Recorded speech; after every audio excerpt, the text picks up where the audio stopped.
Mucho gusto, mi nombre es Liliana de Jesús, soy cristiana y bueno, predico la palabra ya que es un mandato bíblico que tenemos el pueblo de Dios. Hoy quiero hablar acerca de la evangelización. Uno de los 5 ministerios instituidos por Jesús fue el de evangelista y todos los cristianos debemos practicarlo.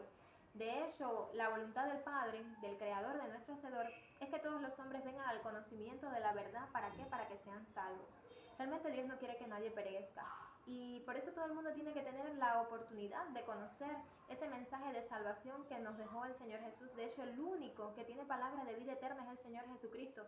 Y nos las dejó a los cristianos como legado a través de la Biblia. Entonces, lo primero es saber que la condición espiritual del ser humano es triste. Por eso la palabra dice, bienaventurados los pobres de espíritu, porque de tales es el reino de los cielos.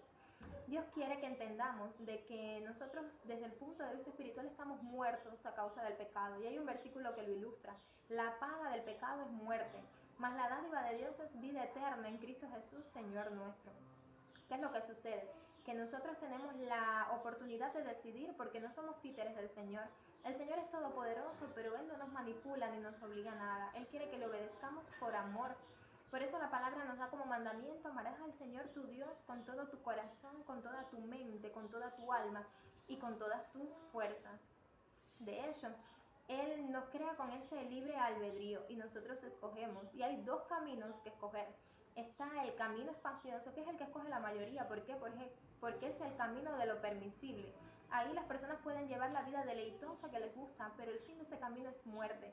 Ese camino conlleva la corrupción. Ese camino conlleva a ese sitio de tormento eterno que es el infierno. Y está la contraposición, está el camino angosto. Es el camino que muy pocos escogen. ¿Por qué? Porque es el camino de la santidad, es el camino pautado por Jesucristo. No es un camino fácil de transitar, es un camino angosto, es estrecho, es difícil. Y conduce a la puerta estrecha, que también la palabra dice que pocos la hallan. Pero por esa puerta es la única que vamos a poder ingresar al reino de los cielos y poder tener una eternidad de gloria al lado de nuestro Creador. Entonces debemos saber que la muerte que experimentamos a causa del pecado es la muerte primera. O sea, desde el punto de vista físico estamos vivos, pero espiritualmente estamos muertos. ¿Qué sucede? Que esta es reversible. ¿Cómo? Si en vida primeramente nos reconocemos pecadores, nos arrepentimos y aceptamos a Cristo como nuestro Señor y Salvador, podemos ingresar, pues bueno, a esa bendición que nos ha dado el Padre, que es la salvación y la vida eterna. ¿Qué es lo que sucede? Que los seres humanos, según ellos, son buenos. La palabra dice que no hay ni un justo ni aún uno. Y muchos se jactan de las buenas obras que tienen, pero también la palabra nos dice que la salvación es por fe y no por obra, para que nadie se gloríe. ¿Qué quiere decir eso? Que cuando usted y yo hacemos el bien no estamos haciendo nada extra. Las buenas obras fueron preparadas de antemano por Dios. ¿Para qué? Para que anduviésemos en ellas. Cuando hacemos el bien, estamos haciendo la voluntad del Creador y estamos haciendo aquello para lo cual fuimos diseñados. Cuando hacemos el mal, cuando pecamos, cuando caminamos en injusticia, estamos haciendo nuestra voluntad, que por supuesto es contraria y desagradable a Dios. En una situación pecaminosa no podemos estar en una eternidad junto al Creador, porque Él es un Dios santo. Y Él lo dice en su palabra, sed santos porque yo soy santo. La santidad es un estado de pureza. Y eso es lo que Dios desea, que cuando nosotros caminemos por ese camino angosto, vayamos sufriendo ese proceso de purificación. O sea, nos desprendamos de toda contaminación de este mundo, como por ejemplo la envidia, la soberbia, el ego, la arrogancia, la competitividad, la sed de protagonismo, y comencemos a llenarnos de algo que solo puede producir el Espíritu Santo, que es el fruto, que es el amor. Con el amor llegan otras muchas cosas como es la fe, la mansedumbre, la bondad, la templanza y toda la benignidad, la paz, esa paz que nos da el Señor Jesús, que no nos da el mundo. ¿Por qué? Porque es una paz que sobrepasa todo entendimiento. ¿Qué quiere decir eso? Los cristianos no tenemos miedo, porque a pesar de que el mundo vaya de mal en peor, nosotros sabemos que estamos esperando en las promesas de un Dios que es fiel. Incluso la palabra lo dice, aunque nosotros seamos infieles, Él permanece fiel y Él no puede negarse a sí mismo. Dios quiere que conozcamos la palabra. ¿Por qué? Porque ahí están las leyes y los mandamientos que debemos guardar. ¿Para qué? Para ser agradables para Él.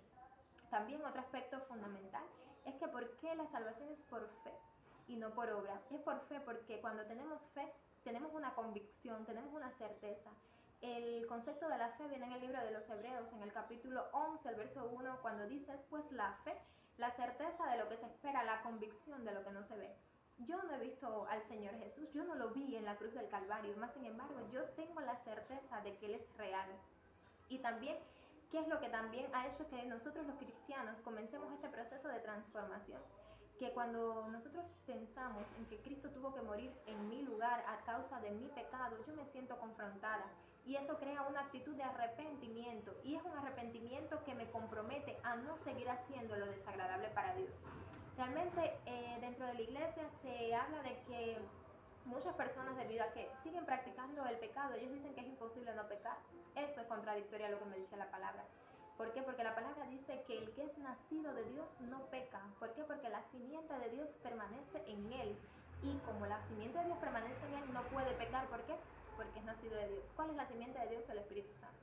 Cuando nos llenamos del Espíritu Santo, es el mismo Cristo viviendo dentro de nosotros. Cuando nos llenamos del Espíritu Santo es tan pulcro, limpio y puro lo que hay dentro de nosotros que siempre va a hacer que nosotros le hagamos rechazo a las cosas impuras, a las cosas pecaminosas, a las cosas contaminadas. Entonces la llenura del Espíritu Santo nos permite llevar la vida de santidad y de obediencia que agrada al Señor. Realmente la salvación es un regalo demasiado grande que no deberíamos despreciar. Nosotros necesitamos esa salvación porque hay dos fines, o sea, es el fin de gloria junto al Creador o un fin de tormento eterno. Nada terrenal se compara con la salvación. Hay un pasaje bíblico en donde Esaú cambia su primogenitura, o sea, el primogénito tenía todos los derechos como por ejemplo a la herencia. Su primogenitura la cambia porque por un plato de lentejas. Es lo que sucede con muchos, están cambiando su salvación. ¿Por qué? Por un plato de lenteja. ¿Qué viene a ser el plato de lenteja? Todo lo terrenal. Las cosas terrenales se acaban, terminan, son perecederas. Mas sin embargo, la salvación es algo eterno. Bueno, este era el mensaje de hoy. También quiero hablar acerca de que la iglesia ha caído en un letargo espiritual. La iglesia no quiere evangelizar y realmente esa es la voluntad de Dios. No subestimemos el poder de un tratado. Ese tratado que a veces pensamos que no lo leemos, sí lo leen, porque si nosotros lo damos con amor y oramos, el Señor pone el querer como el hacer y la persona lo va a leer. Además, ese tratado puede llegar a muchas personas, porque quizás la persona a la que se lo damos lo lee, pero también llega a su casa, lo pone en la mesa. A veces no sabemos, a veces hay un adolescente que está agobiado, angustiado, deprimido, pensando quitarse la vida, y cuando coge la palabra de Dios, que es viva, eficaz y que es una palabra de amor, es una palabra de esperanza y de luz, esa persona puede quitarse eso, o sea, esos pensamientos suicidas pueden desaparecer, y sin usted y yo saberlo, estamos salvando una vida. Y también esa persona inclusive puede en ese momento sentirse tan confrontado, arrepentirse, y también es una vida que se está, una vida no, un alma que se está salvando para el Señor Jesús, y realmente en el cielo se hace fiesta por ello. Entonces Dios le bendiga. La iglesia no puede dejar de predicar la palabra, realmente es un mandato bíblico que tenemos. Y quiero cerrar con el versículo de Marcos 16:15, en el cual el Señor Jesús comisiona a los apóstoles, porque no solo Dios nos da la responsabilidad de evangelizar, sino también delega poder en su iglesia. Por eso dice: id por el mundo y predicad el evangelio a toda criatura. Y el que creyere y fuere bautizado será salvo, mas el que no creyere será condenado. Y estas señales seguirán a los que creen en mi nombre: echarán fuera demonios, hablarán nuevas lenguas, en las manos tomarán serpientes, y si bebieren cosa mortífera no les harán daño. Sobre los enfermos, pondrán sus manos y sanarán.